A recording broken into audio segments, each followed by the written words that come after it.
Hi friends, ಎಲ್ಲರಿಗೂ ನಮಸ್ಕಾರ. ಬನ್ನಿ ಫ್ರೆಂಡ್ಸ್, ಶಾರದೆ ಸೀರಿಯಲ್ನ ಇವತ್ತಿನ ಸಂಚಿಕೆಯಲ್ಲಿ ಏನಾಗ್ತಿದೆ ಅಂತ ನೋಡ್ಕೊಬರೋಣ. ಅದಕ್ಕೂ ಮುಂಚೆ ಯಾರು ನನ್ನ ವಿಡಿಯೋ ನೋಡ್ತಾ ಇದ್ದಾರೆ ಫ್ರೆಂಡ್ಸ್, ಅವರೆಲ್ಲ ಪುಟ್ಟದೊಂದು ಲೈಕ್ ಮಾಡಿ, ಹಾಗೆ ಫಾಲೋ ಮಾಡೋದನ್ನು ಮರಿಬೇಡಿ. ಬನ್ನಿ ಸ್ಟಾರ್ಟ್ ಮಾಡೋಣ. ಅದಕ್ಕೆ ಫ್ರೆಂಡ್ಸ್, ಇಲ್ಲಿ ಸುಮಿತ್ರಾ ದಶರಥ ಶಾರದಾ ಸಿದ್ದು ಮನೆಗೆ ಬರ್ತಾರೆ. ಅವರಿಗಂತೂ ಸಿಕ್ಕಾಬಟ್ಟೆ ಖುಷಿ ಆಗ್ತಿರ್ಬೇಕಾದ್ರೆ, ಏನು ಮಾವ ಸಡನ್ನಾಗಿ ಬಂದ್ರಿ, ಏನು ವಿಶೇಷ ಅಂತ ಅನ್ಬೇಕಾದ್ರೆ, ನಿನ್ನ ಹತ್ರ ಒಂದು ಇಂಪಾರ್ಟೆಂಟ್ ವಿಷಯನ ಮಾತಾಡಬೇಕು ಅಂತ ದಶರಥ ಹೇಳ್ತಾ ಇದ್ರೆ ಸಿದ್ದು ಸ್ವಲ್ಪ ಟೆನ್ಷನ್ ಆಗ್ತಿರುತ್ತೆ. ಹಾಗೆ ಸುಮಿತ್ರಾ ಹೇಳ್ತಾ ಇರ್ತಾಳೆ, ಏನಿಲ್ಲ ಸಿದ್ದು, ಟೆನ್ಷನ್ ತೊಗೋಬೇಡ, ಅದು ಮನೇಲಿ ಏನಾಯಿತು ಅಂತ ಅಂದರೆ ಅಂತ ಘಟನೆನ ಹೇಳ್ತಾ ಇರ್ತಾಳೆ. ಈ ಕಡೆ ಮನೇಲಿ ಎಲ್ಲರೂ ಕೂತಿರ್ಬೇಕಾದ್ರೆ ತಾತ ಹೇಳ್ತಾ ಇರ್ತಾರೆ, ದಶರಥ ಇವತ್ತು ಶಿವರಾತ್ರಿ ಹಬ್ಬ ಅಲ್ವೇನೋ, ವಿಶೇಷವಾದ ಪೂಜೆನ ನಾವು ದೇವಸ್ಥಾನಕ್ಕೆ ಹೋಗಿ ಮಾಡಿಸ್ಬೇಕು, ಸೊ ಹಾಗಾಗಿ ಎಲ್ಲರೂ ರೆಡಿಯಾಗಿರೋ ಬೇಗ ಅಂತ ಅನ್ಬೇಕಾದ್ರೆ, ಇನ್ನೂ ಟೈಮ್ ಇದೆ ಬಿಡಿಯಪ್ಪ ಅಂತ ಹೇಳ್ತಾ ಇರ್ತಾನೆ. ಟೈಮ್ ಇದೆ ಅಂತ ತುಂಬ ಲೇಟ್ ಆಗುತ್ತೆ, ಈಗಲೇ ಎಲ್ಲರಿಗೂ ಹೊರಡ ಕೇಳು ಅಂತ ಹೇಳ್ತಿರ್ಬೇಕಾದ್ರೆ ಅಷ್ಟೊತ್ತಿಗೆ ವಿಮಲ ಮಾತಾಡೋಕ್ಕೆ ಅಂತ ಬರ್ತಾ ಇರ್ತಾಳೆ. ಅಪ್ಪ ನಿಮ್ಮ ಹತ್ರ ಮಾತಾಡಬೇಕು ಅಂತ ಅನ್ಬೇಕಾದ್ರೆ ಸುಮಿತ್ರ ಬರ್ತಾಳೆ. ನಾನು ಮಾತಾಡ್ತೀನಿ ಅಂತ ಕನಸನ್ನೇ ಮಾಡ್ತಾ ಇರ್ತಾಳೆ. ಅದೇನು ಹೇಳು ವಿಮಲ ಅಂತ ತಾತ ಕೇಳ್ತಿರ್ಬೇಕಾದ್ರೆ ಅಷ್ಟೊತ್ತಿಗೆ ಸುಮಿತ್ರ ನಾನು ಮಾತಾಡ್ತೀನಿ ಅಂತ ಹೇಳ್ಬಿಟ್ಟು, ಮಾವ ನಿಮ್ಮ ಹತ್ರ ಏನೋ ಒಂದು ವಿಷಯ ನಾನು ಕೇಳಬೇಕು. ಏನು ಗೊತ್ತಾ, ಪ್ರತಿ ವರ್ಷ ದೇವಸ್ಥಾನಕ್ಕೆ ಮೊದಲನೇ ಪೂಜೆ ನಾವೇ ತಾನೇ ಮಾಡಿಸೋದು, ಹಾಗೆ ಪ್ರತಿಯೊಂದೂ ಸಹ ನಾವೇ ಮಾಡಿಸೋದು, ಶಿವಲಿಂಗನ ಸ್ವಚ್ಛ ಮಾಡಿಕೊಂಡು ನಾವೇ ತಾನೇ ಸಿದ್ದುನ ಕರ್ಕೊಂಡು ದೇವಸ್ಥಾನಕ್ಕೆ ಹೋಗ್ತಿದ್ವಿ ಅಂತ ಹೇಳ್ತಾ ಇದ್ರೆ ತಾತನಿಗೆ ಅದನ್ನೆಲ್ಲ ಕೇಳಿ ಸ್ವಲ್ಪ ಬೇಜಾರಾಗ್ತಾ ಇರುತ್ತೆ. ಹಾಗೆ ಮತ್ತೆ ತಾತ ಕೇಳ್ತಾ ಇರ್ತಾರೆ, ಅದಕ್ಕೇನು ಸುಮಿತ್ರ, ಸಿದ್ದು ಇಲ್ಲ ಅಂತ ಅಂದರೆ ಪೂಜೆನ ಯಾರಾದರೂ ಮಾಡ್ತಾರೆ ಬಿಡು, ಅದಕ್ಕೆ ಹಬ್ಬ ನಿಲ್ಸೋಕ್ಕಾಗುತ್ತಾ, ದಶರಥನ ಮುರುಳಿನೂ ಲಿಂಗನ ತಗೊಂಡೋಗಿ ಸ್ವಚ್ಛ ಮಾಡಿ ದೇವಸ್ಥಾನಕ್ಕೆ ಇಟ್ಟು ಪೂಜೆ ಮಾಡಿಸ್ತಾರೆ ಬಿಡು ಅಂತ ಅಂದಾಗ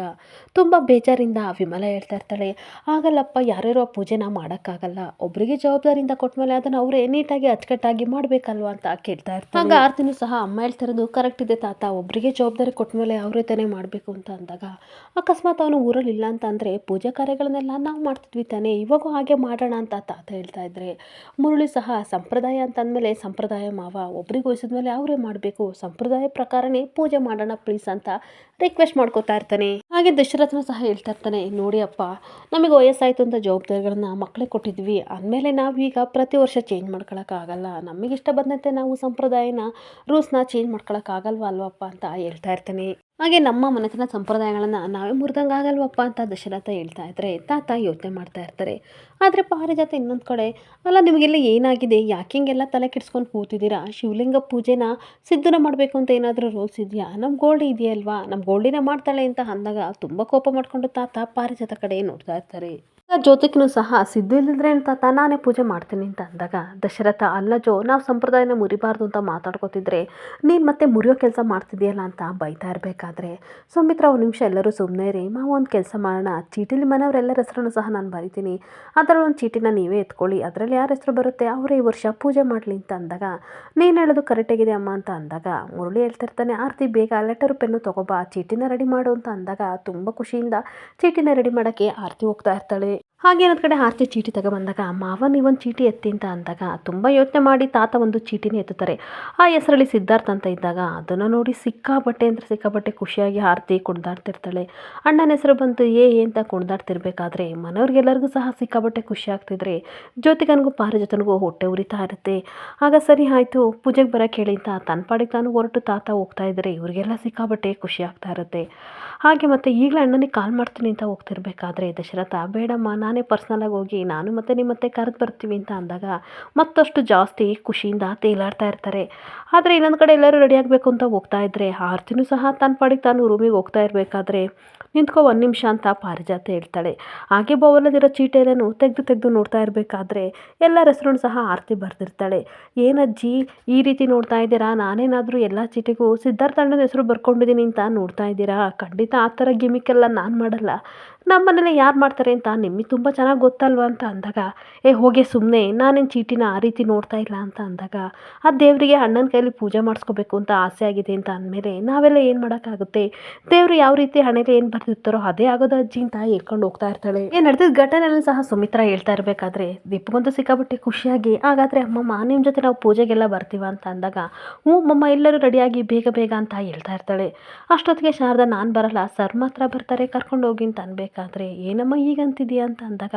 ಹೌದು ನಾನು ಬರಲ್ಲ ಸರ್ನ ಕರ್ಕೊಂಡೋಗಿ ಅಂತ ಅನ್ಬೇಕಾದ್ರೆ ಈ ಕಡೆ ಸಿದ್ದು ಹೇಳ್ತಾ ಇರ್ತಾನೆ ನೀವು ಬರಲ್ಲ ಅಂತಂದರೆ ನಾನು ಹೋಗಲ್ಲ ಶಾರದವ್ರೆ ಅಂತ ಹೇಳ್ಬೇಕಾದ್ರೆ ಇಬ್ಬರು ಬರಲೇಬೇಕು ಅಂತ ಸುಮಿತ್ರ ಹೇಳ್ತಾ ಇರ್ತಾಳೆ ನಾವೇನೇ ಇವಾಗ ಬರ್ತೀವಿ ತಾತನಿಗೆ ಆಮೇಲೆ ತುಂಬ ಕೋಪ ಜಾಸ್ತಿ ಆಗುತ್ತೆ ನಾವು ಬರಲ್ಲ ಅಂತ ಮತ್ತೆ ಸಿದ್ದು ಶಾರದಾ ಇಬ್ಬರು ಹೇಳ್ತಿರ್ಬೇಕಾದ್ರೆ ಈ ಸಲ ಏನೂ ಆಗಲ್ಲ ಇಬ್ಬರು ಹೊರಡಿ ಅಂತ ಹೇಳ್ತಾ ಇರ್ತಾನೆ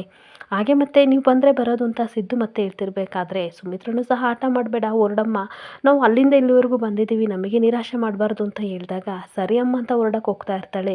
ಅಷ್ಟೊತ್ತಿಗೆ ಅನಸೂಯ ಹೇಳ್ತಾ ಇರ್ತಾಳೆ ಕೂತ್ಕೊಳ್ಳಿ ಟೀ ಮಾಡ್ಕೊ ಬರ್ತೀನಿ ಅಂತ ಅಂದಾಗ ನಮಗೇನು ಬೇಡ ಎಲ್ಲ ಕುಡ್ಕೊ ಬಂದಿದ್ದೀವಿ ಅಂತ ಅಂದಾಗ ಇಲ್ಲಮ್ಮ ಈ ಸಲ ಕಾಫಿನಾದರೂ ಕುಡ್ಕೊಂಡು ಹೋಗಲೇಬೇಕು ಅಷ್ಟೊತ್ತಿಗೆ ನಾನು ರೆಡಿಯಾಗಿ ಬರ್ತೀನಿ ಅಂತ ಶಾರದಾ ಹೋಗ್ತಾ ಇದ್ದರೆ ಇನ್ನೊಂದು ಕಡೆ ಸುಮಿತ್ರ ಬಾ ಪುಟಾಣಿ ನಾವಿಬ್ಬರು ಆಟ ಆಡೋಣ ಅಂತ ಆಟ ಆಡ್ತಾ ಇರ್ತಾಳೆ ಹಾಗೆ ಇನ್ನೊಂದು ಕಡೆ ದಶರಥ ಮನೆಯೆಲ್ಲ ನೋಡಿಬಿಟ್ಟು ಸಿದ್ದು ನಿನಗೆ ಈ ಮನೇಲಿ ಇರೋಕ್ಕೆ ತುಂಬ ಹಿಂಸೆ ಆಗ್ತಿದೆಯಾ ಅಂತ ಕೇಳ್ತಾ ಇರ್ತಾನೆ ಹಾಗೆ ನೋಡು ಸಿದ್ದು ಈ ಮನೇಲಿ ಇರೋದು ಬೇಡ ದೊಡ್ಡ ಮನೆ ಮಾಡ್ಕೊಡ್ತೀನಿ ಅಡ್ವಾನ್ಸ್ ನಾನೇ ಕೊಡ್ತೀನಿ ಬಾಡಿಗೆ ಸ್ವಲ್ಪ ಕಡಿಮೆ ಇರೋ ರೀತಿ ಹುಡಿ ಕೊಡ್ತೀನಿ ಕಣು ಬಾರು ಅಂತ ಅಂದಾಗ ಬೇಡ ನಮಗೆ ಮನೆ ಚಿಕ್ಕದಾಗಿದ್ರು ಮನಸ್ಸು ಮಾತ್ರ ತುಂಬ ದೊಡ್ಡದಾಗಿದೆ ಇಲ್ಲಿಗೆ ನಾವು ತುಂಬ ಅಡ್ಜಸ್ಟ್ ಆಗಿದ್ದೀವಿ ಮಾವ ಅಂತ ಹೇಳ್ತಾ ಇರಬೇಕಾದ್ರೆ ಆಗಲ್ಲ ಕಣು ಅಂತ ದಶರಥ ಹೇಳ್ತಾ ಇರ್ತಾನೆ ರೀ ಪ್ಲೀಸ್ ರೀ ಅವನನ್ನ ಫೋರ್ಸ್ ಮಾಡಬೇಡಿ ಅವನು ಸ್ವಾಭಿಮಾನದವನು ಅಂತ ನಿಮಗೆ ಚೆನ್ನಾಗಿ ಗೊತ್ತು ಅವನು ಈ ವಾತಾವರಣಕ್ಕೆ ಅಡ್ಜಸ್ಟ್ ಆಗಿದ್ದಾನೆ ಕಾಲನೇ ಎಲ್ಲನೂ ಸಹ ಅವನಿಗೆ ಉತ್ತರ ಕೊಡುತ್ತೆ ಸಮಯ ಬಂದಾಗ ನಾವು ಕರ್ಕೊಂಡು ಹೋಗೋಣ ಅಲ್ಲಿವರೆಗೂ ವೆಯ್ಟ್ ಮಾಡೋಣ ಅಂತ ಹೇಳ್ತಾ ಇರಬೇಕಾದ್ರೆ ಅಷ್ಟೊತ್ತಿಗೆ ಅನಸೂಯ ಎಲ್ಲರಿಗೂ ಟೀ ತಂದು ಕೊಡ್ತಾ ಇರ್ತಾಳೆ ಹಾಗೆ ಟೀ ಕುಡಿತಾ ಇರಬೇಕಾದ್ರೆ ಈ ಕಡೆ ದೀಪು ತುಂಬ ಬೇಜಾರಿಂದ ತಾತ ನಿಮಗೆ ನಮ್ಮ ಮೇಲೆ ಇನ್ನೂ ಕೋಪ ಹೋಗಿಲ್ವಾ ಹಾಗೆ ದೊಡ್ಡ ತಾತನಿಗೂ ಹೋಗಿಲ್ವಾ ನಮ್ಮನ್ನ ಮನೆಗೆ ಮತ್ತೆ ಕರೆಯಲ್ವಾ ನಿಮ್ಮ ಜೊತೆ ಎಲ್ಲ ನಾನು ಆಟ ಆಡಬೇಕು ನಿಮ್ಮ ಜೊತೆ ಖುಷಿಯಾಗಿರಬೇಕು ಅಂತ ನನಗೆ ಅನ್ನಿಸ್ತಿದೆ ತುಂಬ ಅಳು ಬರುತ್ತೆ ಅಂತ ಅಂದಾಗ ದಶರಥನಿಗೆ ತುಂಬ ಬೇಜಾರಾಗ್ತಾ ಇರುತ್ತೆ ಹಾಗೆ ಸುಮಿತ್ರ ಹೇಳ್ತಾ ಇರ್ತಾಳೆ ನೋಡು ಬಂಗಾರ ಬೇಜಾರು ಮಾಡ್ಕೋಬೇಡ ನೀನು ದೊಡ್ಡ ತಾತನಿಗೆ ಖಂಡಿತ ಕೋಪ ಕಡಿಮೆ ಆಗೇ ಆಗುತ್ತೆ ಒಂದಲ್ಲ ಒಂದು ದಿನ ನಾವೆಲ್ಲರೂ ಒಟ್ಟಾಗಿ ಎಲ್ಲರೂ ಸೇರ್ಕೊಂಡು ಆಟ ಆಡೋಣ ಅಲ್ಲಿವರೆಗೂ ಸಹ ತಾಳ್ಮೆಯಿಂದ ಇರು ಬಂಗಾರ ಸ್ವಲ್ಪ ಕಾಲ ಸರಿ ಇಲ್ಲ ಅಷ್ಟೇ ಅಂತ ಅಂದಾಗ ಸರಿ ಅಮ್ಮಮ್ಮ ಅಂತ ಹೇಳ್ತಿರ್ಬೇಕಾದ್ರೆ ಅಷ್ಟೊತ್ತಿಗೆ ಸಿದ್ದು ಶಾರದಾ ಇಬ್ಬರು ರೆಡಿಯಾಗಿ ಬರ್ತಾರೆ ಅವರಿಬ್ಬರನ್ನ ನೋಡಿ ಈ ಕಡೆ ದಶರಥ ಸುಮಿತ್ರನಿಗೆ ಸಿಕ್ಕಾಬಟ್ಟೆ ಖುಷಿ ಆಗ್ತಾ ಇರುತ್ತೆ ಹೊರಡೋಣ ಮಾವ ಅಂತ ಅಂದಾಗ ಬನ್ನಿ ಅಂತ ಎಲ್ಲರನ್ನೂ ಕರ್ಕೊಂಡು ದಶರಥ ದೇವಸ್ಥಾನಕ್ಕೆ ಬರ್ತಾ ಇರ್ತಾನೆ ಅಷ್ಟೊತ್ತಿಗೆ ಆಲ್ರೆಡಿ ಈ ಕಡೆ ತಾತ ಮತ್ತು ಫ್ಯಾಮಿಲಿ ಎಲ್ಲರೂ ಸಹ ದೇವಸ್ಥಾನಕ್ಕೆ ಬಂದೇ ಇರ್ತಾರೆ ಆಲ್ರೆಡಿ ದೇವಸ್ಥಾನಕ್ಕೆ ಬಂದಿರೋ ತಾತ ಕೋಪದಿಂದ ಬೈತಾ ಇರ್ತಾರೆ ಆಲ್ರೆಡಿ ಟೈಮ್ ಆಯಿತು ಪೂಜೆಗೆ ಇಷ್ಟೊತ್ತಾದರೂ ಹೋಗಿರೋರು ಬಂದೇ ಇಲ್ವಲ್ಲ ದಶರಥನ ಒಂದು ಕಾಲ್ ಮಾಡಿ ಯಾರಾದರೂ ಅಂತ ಅನ್ಬೇಕಾದ್ರೆ ಬೇಡದವ್ರನ್ನೆಲ್ಲ ಕರ್ಕೊಬರಕ್ಕೆ ಹೋಗಿ ದಶರಥ ಸುಮ್ಮನೆ ಟೈಮ್ ವೇಸ್ಟ್ ಮಾಡ್ತಿದ್ದಾನೆ ನಮ್ಮ ಗೋಲ್ಡಿಗೆ ಬೇಜಾರಾಗಲ್ವಾ ಅಂತ ಮಾತಾಡ್ತಾ ಇರ್ತಾರೆ ಹಾಗೆ ನಾವು ಇಲ್ಲೆಲ್ಲ ಬಂದು ಕಾಯ್ತಾ ಇದೀವಿ ಅಂತ ಪಾರಿಜಾತ ಮಾತಾಡ್ತಿರ್ಬೇಕಾದ್ರೆ ಈ ಕಡೆ ಆರ್ತಿ ಹೇಳ್ತಾ ಇರ್ತಾಳೆ ಗೋಳಣ್ಣನ ಕತೆ ಗೊತ್ತಾ ಅಂದಾಗ ಯಾರೇ ಅವನು ಅಂತ ಅಂದಾಗ ನಿಮ್ಮ ಸಂಬಂಧಿಕರು ಇರಬೇಕು ಅಂತ ಅನ್ಸುತ್ತೆ ಅಜ್ಜಿ ಗೋಳಣ್ಣ ಅಂತ ಒಬ್ಬಿದ್ನಂತೆ ಯಾವಾಗಲೂ ನಿಮಗೆ ಗೊಣಗೊಣ ಅಂತಿದ್ನಂತೆ ದೇವಸ್ಥಾನಕ್ಕೆ ಬಂದರು ಗೊಣಗೊಣ ಅಂತಿದ್ನಂತೆ ಅಂತ ಹೇಳ್ತಿರ್ಬೇಕಾದ್ರೆ ವಿಮಲ ಮುರಳಿ ನಗಾಡ್ತಿದ್ರೆ ಪಾರಿಜಾತನಿಗೆ ಹೊಟ್ಟೆ ಉರಿತಾ ಇರುತ್ತೆ ಹಾಗೆ ಕಾಮಿಡಿ ಮಾಡ್ತಿರ್ಬೇಕಾದ್ರೆ ಅಷ್ಟೊತ್ತಿಗೆ ಸಿದ್ದು ಬಂದೇ ಬಿಡ್ತಾನೆ ನೋಡಿ ನಮ್ಮಣ್ಣ ಬಂದೇ ಬಿಟ್ಟ ಅಂತ ಅಂದಾಗ ಎಲ್ಲರೂ ಸಿದ್ದು ನೋಡಿ ಸಿಕ್ಕಾಪಟ್ಟೆ ಖುಷಿ ಪಡ್ತಿದ್ರೆ ತಾತ ಮಾತ ಏನು ಮಾತಾಡದೆ ಹಾಗೆ ತನ್ನ ಪಡಿ ತಾನು ನಿಂತಿರ್ತಾರೆ ಹಾಗೆ ದಶರಥ ಇವಾಗ ಬಂದ್ರ ಅಂತ ಅಂದಾಗ ಈಗಷ್ಟೇ ಬಂದ್ವಿ ಅಂತ ಮುರಳಿ ಹೇಳ್ತಾ ಇರಬೇಕಾದ್ರೆ ತಾತನ ಮಾತಾಡ್ಸೋಕ್ಕೆ ಅಂತ ಸಿದ್ದು ಹತ್ರ ಬಂದ್ಬಿಟ್ಟು ಹೇಗಿದ್ದೀರಾ ತಾತ ಅಂತ ಅಂದಾಗ ನಾನು ತುಂಬ ಚೆನ್ನಾಗಿದ್ದೀನಿ ನಾನು ಹೇಗಿದ್ದೀನೋ ಕಾಳಜಿ ನಿನಗಿದೆಯಾ ಅಂತ ಕೇಳ್ತಿರ್ಬೇಕಾದ್ರೆ ಪಾರಿಜಾತ ಈ ಕಡೆ ಜೋ ಕಿವಿ ಹತ್ರ ಬಂದು ಹೇಳ್ತಾ ಇರ್ತಾಳೆ ಶಿವನಾರಾಯಣಿಗೆ ಸಿದ್ದು ಮೇಲೆ ಕೋಪ ಕಡಿಮೆ ಆಗಿದೆ ಮೊದಲಿರ್ತಲ್ಲ ಅಷ್ಟೊತ್ತು ಕೋಪ ಇಲ್ಲ ಏನಾದರೂ ಮಾಡಿ ಕೋಪ ಬರಾಗ ಮಾಡಬೇಕು ಅಂತ ಮಾತಾಡ್ತಾ ಇರ್ತಾರೆ ಅಷ್ಟೊತ್ತಿಗೆ ಶಾರದಾ ತಾತ ಹೇಗಿದ್ದೀರಾ ಅಂತ ಕೇಳಬೇಕಾದ್ರೆ ನಾನು ಪೂಜೆ ಕರೆದಿರೋದು ಏನು ಬಂದಿದ್ದ ಕೆಲಸ ಮಾಡಿಕೊಂಡು ಹೋದ್ರೆ ಅಷ್ಟೇ ಸಾಕು ಅಂತ ಅಂದಾಗ ಶಾರದನಿಗೆ ಸಿಕ್ಕಾಬಟ್ಟೆ ಬೇಜಾರಾಗ್ತಾ ಇರುತ್ತೆ ಹಾಗೆ ಮತ್ತೆ ಸಿದ್ದು ಸಹ ಹೇಳ್ತಾ ಇರ್ತಾನೆ ಆ ದೇವ್ರೆ ನಿಮ್ಮ ಹತ್ರ ಮಾತಾಡೋಕ್ಕೆ ಅಂತ ಈ ಪೂಜೆ ಕರೆಸ್ಕೊಂಡಿದ್ದೀನಿ ಅಂತ ಅಂದಾಗ ಏನೇನೋ ಮಾತಾಡಬೇಡ ಸುಮ್ಮನೆ ನಿಂತ್ಕೊ ಅಂತ ಅಂದಾಗ ತಾತ ನನಗೆ ತುಂಬ ಚೆನ್ನಾಗಿ ಗೊತ್ತು ನನ್ನ ಮೇಲೆ ನಿಮಗೆ ಕೋಪ ಇದೆ ಆದರೆ ಅಷ್ಟೇ ಪ್ರೀತಿನೂ ಇದೆ ನೋಡಿ ಆದಷ್ಟು ಬೇಗ ಆ ಪ್ರೀತಿ ಹೊರಗಡೆ ಬಂದೇ ಬರುತ್ತೆ ಅಂತ ಅನ್ಬೇಕಾದ್ರೆ ಹಾಗೇನಿಲ್ಲ ಅಂತ ತಾತ ಕೋಪ ಮಾಡ್ಕೋತಾ ಇರ್ತಾರೆ ಹಾಗಾದರೆ ನನ್ನ ಕಣ್ಣಿಗೆ ಕಣ್ಣಿಟ್ಟು ನೋಡಿ ಮುಖ ನೋಡ್ಕೊಂಡು ಮಾತಾಡಿ ಅಂತ ಹೇಳ್ತಾ ಇರಬೇಕಾದ್ರೆ ವಿಮಲಮ್ಮ ಹೇಗಿದ್ದೀರಾ ಅಂತ ಶಾರದಾ ಕೇಳ್ತಿದ್ರೆ ಚೆನ್ನಾಗಿದ್ದೀನಿ ಅಂತ ಹೇಳಲೇಬೇಕಲ್ವಾ ಅದಕ್ಕೆ ಹೇಳ್ತಾ ಇದ್ದೀನಿ ಅಂತ ವಿಮಲ ತುಂಬ ಬೇಜಾರಿಂದ ಹೇಳ್ತಾ ಇರ್ತಾಳೆ ಹಾಗೆ ವಿಮಲಮ್ಮ ಹಳ್ಳಿಯಿಂದ ಎಣ್ಣೆ ತಂದು ಕೊಟ್ಟಿದ್ನಲ್ಲ ಅದನ್ನು ನೀವು ಹಚ್ಕೋತಾ ಇದ್ದೀರಾ ಖಾಲಿ ಆದರೆ ಹೇಳಿ ಆರ್ತಿ ಹತ್ರ ಕೊಟ್ಟು ಕಳಿಸ್ತೀನಿ ಅಂತ ಶಾರದಾ ಹೇಳ್ತಾ ಇದ್ರೆ ಅವಳು ಕಾಳಜಿ ಅವಳು ಮಾಡ್ಕೋತಾಳೆ ಅಂತ ನೀನು ಅನ್ಕೊಂಡಿದ್ಯಾ 3 ಹೊತ್ತು ಮಗಂತ ಜಪ ಮಾಡಿದರೆ ಅವಳು ಕಾಳಜಿಯಲ್ಲಿ ಮಾಡ್ಕೋತಾಳೆ ಅಂತ ಮುರಳಿ ಹೇಳ್ತಾ ಇದ್ರೆ ಈ ಕಡೆ ಶಾರದನಿಗೆ ಸ್ವಲ್ಪ ಬೇಜಾರಾಗ್ತಾ ಇರುತ್ತೆ ಹಾಗೆ ಪಾರಿಜಾತ ಬೇಕು ಬೇಕು ಅಂತ ಆಹಾ ಮಾಡಬಾರ್ದೆಲ್ಲ ಮಾಡಿಬಿಟ್ಟು ಈ ಶಾರದಾ ನೋಡು ಮಳ್ಳಿ ಥರ ಯಾವ ರೀತಿ ನಿಂತಿದ್ದಾಳೆ ಹಾಗೆ ಅಲ್ಲ ಸಿದ್ದು ಪೂಜೆಗೆ ನಿನ್ನ ಮಾತ್ರ ಕರೆದ್ರೆ ಇವ್ರನ್ನೆಲ್ಲ ಹಿಂದಾಕೊಂಡು ಬಂದಿದೆಯಲ್ಲ ಅಂತ ಅಂದಾಗ ಜ್ಯೋತಿಕ ಬೇಕು ಬೇಕು ಅಂತ ನಮ್ಮ ಕುಟುಂಬದವ್ರು ಮಾತ್ರ ನಾವು ಕರೆದಿದ್ದು ಇವರೆಲ್ಲ ಯಾಕೆ ಕರ್ಕೊಂಡ್ ಬಂದಿದೆ ಸಿದ್ದು ಅಂತ ಅನ್ಬೇಕಾದ್ರೆ ಶಾರದನಿಗೆ ಸಿಕ್ಕಾಬಟ್ಟೆ ಬೇಜಾರಾಗ್ತಾ ಇರುತ್ತೆ ಹಾಗೆ ಸಿದ್ದು ಹೇಳ್ತಾ ಇರ್ತಾನೆ, ಶಾರದವ್ರು ಈ ಕುಟುಂಬಕ್ಕೆ ಸೇರಿದವರಲ್ಲ ಅಂತ ಅಂದಮೇಲೆ ನಾನು ಈ ಕುಟುಂಬಕ್ಕೆ ಸೇರಿದವನಲ್ಲ ಅಂತ ಅಂದಾಗ ಯಾರು ಏನು ಮಾತಾಡದೆ ಸುಮ್ಮನಿರ್ಬೇಕಾದ್ರೆ ಸುಮಿತ್ರಾ ಬೈತಾ ಇರ್ತಾಳೆ. ಜ್ಯೋತಿಕಾ ಹಾಗೆಲ್ಲ ಮಾತಾಡಬೇಡ ಅಂತ ಅಂದಾಗ, ಪರವಾಗಿಲ್ಲ ಬಿಡಮ್ಮ, ಮನಸ್ಸಲ್ಲಿ ಎಷ್ಟು ಕೋಪ ತಾಪ ಇದೆ ಅಂತ ನನಗೆ ಗೊತ್ತು, ಆದರೂ ಸಹ ದೇವರು ಎಲ್ಲರೂ ಒಟ್ಟಿಗೆ ಪೂಜೆ ಮಾಡಿಸ್ಬೇಕು ಅಂತ ಇಲ್ಲಿ ಕರೆಸ್ಕೊಂಡಿದ್ದೀನಲ್ಲ, ಅದೇ ನನಗೆ ಖುಷಿ ಅಂತ ಹೇಳ್ತಾ ಇರ್ತಾಳೆ. ಹಾಗೆ ದೇವ್ರ ಮೇಲೆ ನನಗೆ ತುಂಬ ನಂಬಿಕೆ ಇದೆ, ಕಾಲನೇ ಎಲ್ಲ ಬದಲಾಯಿಸುತ್ತೆ, ಒಂದಲ್ಲ ಒಂದು ದಿನ ಎಲ್ಲರೂ ಒಂದಾಗ್ತೀವಿ ಅನ್ನೋ ನಂಬಿಕೆ ನನಗಿದೆ ಅಮ್ಮ ಅಂತ ಅಂದಾಗ, ನೀನು ಕರೆಕ್ಟಾಗಿ ಹೇಳ್ತಾ ಇದ್ದೀಯಾ, ಎಲ್ಲದಕ್ಕೂ ಸಹ ದೇವರಿದ್ದಾನೆ, ಒಂದೊಂದು ನಡಿಬೇಕು ಅಂತಂದರೆ ದೇವರು ಉಳ್ಕಡ್ಡಿ ಇಲ್ದಲೆ ಏನೂ ಸಹ ನಡೆಯಲ್ಲ, ನೋಡ್ತಾ ಇರು ಇಲ್ಲಿ ಏನೇನೋ ಮಾತಾಡ್ತಿದ್ದಾರೆ, ಎಲ್ಲದಕ್ಕೂ ಒಂದೊಂದು ಅರ್ಥ ಸಿಕ್ಕೇ ಸಿಗುತ್ತೆ ಅಂತ ಸುಮಿತ್ರೆ ಹೇಳ್ತಾ ಇರ್ತಾಳೆ. ಹಾಗೆ ಪುಟ್ಟ ಕಾರಣ ನಮಗೆ ಏನು ಗೊತ್ತಿಲ್ಲದರೂ ಸಹ ಜಗತ್ತನ ಕಾಯೋ ಶಿವನಿಗೆ ಎಲ್ಲ ಗೊತ್ತಿರುತ್ತೆ, ಕಾಲನೇ ಸರಿ ಮಾಡುತ್ತೆ, ನೀನು ಸರಿಯಾಗಿ ಸಮಾಧಾನವಾಗಿರು ಬಂಗಾರ ಅಂತ ಶಾರದನಿಗೆ ಸಮಾಧಾನ ಮಾಡ್ತಾ ಇರ್ತಾಳೆ. ಹಾಗೆ ತನ್ನ ಮನಸ್ಸಲ್ಲಿ ಪಾರಿಜಾತ ಹೇಳ್ಕೊತಾ ಇರ್ತಾಳೆ, ಏನೇ ಆದರೂ ಸಹ ನಾನಂತೂ ಈ ಮನೆ ಮಗಳು ಶಾರದಾನ ಸತ್ಯನ ಯಾರಿಗೂ ಹೇಳಲ್ಲ, ಅವಳು ಬರೋಕ್ಕೆ ನಾನು ಬಿಡೋದು ಇಲ್ಲ ಅಂತ ಅಂದಾಗ, ಮಮ್ಮ ಇದು ಯಾವತ್ತೂ ಸರಿಯಾಗಲ್ಲ, ನಾನಂತೂ ಶಾರದಾನ ಯಾವತ್ತೂ ಒಪ್ಕೊಳ್ಳಲ್ಲ, ಅವಳು ನಂಬಿಕೆ ದ್ರೋಹಿ ಅಂತ ಬೈತಾ ಇರಬೇಕಾದ್ರೆ ಸಿದ್ದು ಶಾರದಾನಿಗೆ ಸಿಕ್ಕಾಬಟ್ಟೆ ಬೇಜಾರಾಗ್ತಾ ಇರುತ್ತೆ. ಆಗ ಮುರಳಿ ಹೇಳ್ತಾ ಇರ್ತಾನೆ, ಬಿಟ್ಬಿಡು ಜೋ ಪ್ಲೀಸ್ ಆಯಿತಾ, ಏನು ನೆಮ್ಮದಿಯಿಂದ ಪೂಜೆ ಮಾಡೋಕ್ಕೆ ಅಂತ ನನ್ನ ಮಗ ಎಲ್ಲಿಗೆ ಬಂದಾನೆ, ಅದಕ್ಕೆ ಮಾವನೇ ಅವಕಾಶ ಮಾಡಿಕೊಟ್ಟಿದ್ದಾರೆ, ಈ ರೀತಿ ಮಾತಾಡಬೇಡ ಅಂತ ಕೇಳ್ಕೊತಾ ಇರ್ತಾನೆ. ಅಷ್ಟೊತ್ತಿಗೆ ತಾತನ ಹತ್ರ ದೀಪು ಬಂದುಬಿಟ್ಟು, ಯಾಕೆ ತಾತ ನಾನು ಹುಷಾರಿದ್ದಲ್ಲ ಹಾಸ್ಪಿಟಲ್ ಅಡ್ಮಿಟ್ ಆದಾಗ ನೀವು ಬರಲಿಲ್ಲ, ನನ್ನ ಮೇಲೆ ಅಷ್ಟು ಕೋಪನ, ನಾನು ಅಷ್ಟು ಬೇಡವಾದ್ನ ತಾತ, ನಾನೇನು ತಪ್ಪು ಮಾಡಿದ್ದೀನಿ ಅಂತ ಕೇಳ್ತಾ ಇರಬೇಕಾದ್ರೆ ತಾತನ ಕಣ್ಣಲ್ಲಿ ಸಿಕ್ಕಾಬಟ್ಟೆ ನೀರು ಬರ್ತಾ ಇರುತ್ತೆ. ಹಾಗೆ ದೀಪು ಮಾತು ಕೇಳ್ಕೊಂಡು ಎಲ್ಲರೂ ಕಣ್ಣೀರಾಗ್ತಿರ್ಬೇಕಾದ್ರೆ, ತಾತ ಪ್ಲೀಸ್ ಮಾತಾಡಿ ಮಾತಾಡಿ ಅಂತ ಅನ್ಬೇಕಾದ್ರೆ ದೀಪನ ತಲೆ ಸೇರಿಸಿ ಸಮಾಧಾನ ಮಾಡೋಕ್ಕೆ ಅಂತ ಹೋಗ್ತಾ ಇರಬೇಕಾದ್ರೆ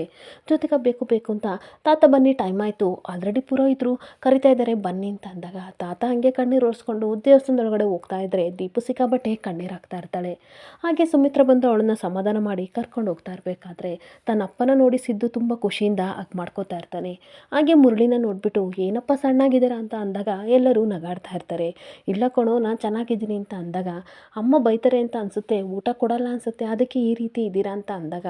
ಆರತಿ, ಏನಿಲ್ಲ ನಿನ್ನ ಕಣ್ಣಿಗೆ ಅಪ್ಪ ಸಣ್ಣಗೆ ಕಾಣಿಸ್ತಾ ಇದ್ದಾರೆ ಅಷ್ಟೇ, ನಮಗೆಲ್ಲ ದಪ್ಪಗೆ ಇದ್ದಾರೆ ಅಂತ ರೇಗಿಸ್ತಿರ್ಬೇಕಾದ್ರೆ ವಿಮಲನೂ ಸಹ ನಗಾಡ್ತಾ ಇರ್ತಾಳೆ.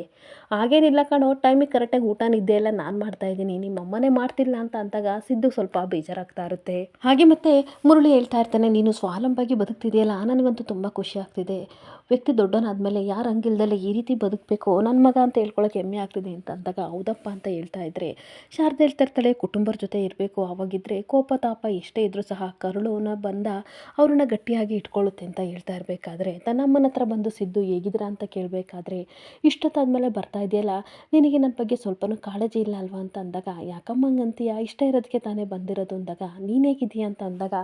ನೋಡಮ್ಮ ನಾನು ಯಾವ ಥರ ಇದ್ದೀನಿ, ತುಂಬ ತಿಂದು ತಿಂದು ದಪ್ಪ ಆಗಿದ್ದೀನಿ, ಶಾರದವರು ಊಟ ಆದರೂ ಸಹ ಇನ್ನೊಂದು ಸೌಟ್ ಎಕ್ಸ್ಟ್ರಾ ಊಟ ಬಡಿಸ್ತಾರೆ, ತುಂಬ ದಪ್ಪ ಆಗಿದ್ದೀನಿ ನೋಡು, ಬಟ್ಟೆ ಎಲ್ಲ ಟೈಟ್ ಆಗ್ತಿದೆ, ಆಮೇಲೆ ಟೈಟ್ ಆದರೆ ಬಟನ್ ಎಲ್ಲ ಬಿಚ್ಕೋತವೆ, ಶಾರದವ್ರಿಗೆ ದಿನ ಪೂರ್ತಿ ನನ್ನ ಬಟನ್ ಹೊಲಿದೆ ಕೆಲಸ ಆಗಿಬಿಡುತ್ತೆ ಅಂತ ನಗಾಡಿಸ್ತಿರ್ಬೇಕಾದ್ರೆ ಈ ಕಡೆ ಶಾರದಾ ಹೇಳ್ತಾ ಇರ್ತಾಳೆ, ನೀವೇಗೆ ನಿಮ್ಮ ಮಗನ ಬಗ್ಗೆ ಕೊರಗ್ತಾ ಇರ್ತಾರೋ ಅದೇ ರೀತಿ ಪ್ರತಿದಿನ ಅವರು ಸಹ ನಿಮ್ಮ ಫ್ಯಾಮಿಲಿ ಬಗ್ಗೆ ಕೊರಗ್ತಾ ಇರ್ತಾರೆ ಅಂತ ಅಂದಾಗ ಕಣ್ಣೀರು ಬರ್ತಾ ಇರುತ್ತೆ. ಈ ಕಡೆ ಸಿಕ್ಕಾಬಟ್ಟೆ ವಿಮಲ ಕಣ್ಣೀರು ಆಗ್ತಿರ್ಬೇಕಾದ್ರೆ ಅನಸೂಯ ಹೇಳ್ತಾ ಇರ್ತಾಳೆ, ಶಾರದಾ ಪ್ರತಿಯೊಬ್ಬರು ಮನಸ್ಸನ್ನು ಸಹ ತುಂಬ ಚೆನ್ನಾಗಿ ಅರ್ಥ ಮಾಡ್ಕೊಂಡಾಳೆ, ಆದರೆ ಅವಳ ಮನಸ್ಸನ್ನು ನೀವು ಯಾರೂ ಅರ್ಥ ಮಾಡ್ಕೊಂಡಿಲ್ಲ ಅಂತ ಅಂದಾಗ ವಿಮಲ ತುಂಬ ಆಶ್ಚರ್ಯದಿಂದ ಶಾರದಾ ಮುಖನ ನೋಡ್ತಾ ಇರ್ತಾಳೆ. ಇಲ್ಲಿಗೆ ಸಂಚಿಕೆ ಎಂಡ್ ಆಗ್ತಿದೆ. Thank you for the watching.